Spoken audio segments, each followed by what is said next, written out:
Արդար չի, առհասարակ նորից եմ ասում, ինչ որ մեկի անձնական ամբիցիայի համար սпасել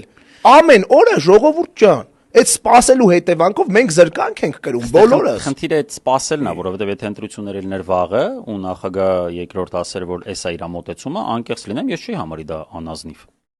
Ախպեր, ես անազնիվ չեմ համարի, բայց ասում ախպեր, եթե ես եմ ամնաշատը հավաքելու, եկեք ինձ կպեք, բա ինչ ասի, ոչ ասելու ես ամնաշատը հավաքեմ կամ ես ձեզ կպնեմ։ Չէ, ես ասեմ մի բան, շատ են աշխարհում ժողովրդավարական շատ լուրջ տեղ երկրներում փորձերը, որտեղ չնչին առավելություն ունեցող ուժը չի եղել իշխանության կոալիցիա կազմելու հետևանքով։ Ես չեմ ասում պարտադիր լինի, բայց պահանջը արդար է, չէ։ Բայց իմ մոտ խնդրեմը որն է, ընկեր, մղումը իշխանության։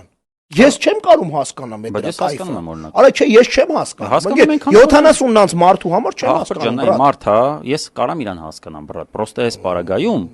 այդ մոտեցումը չի բխում բոլորի շահերից։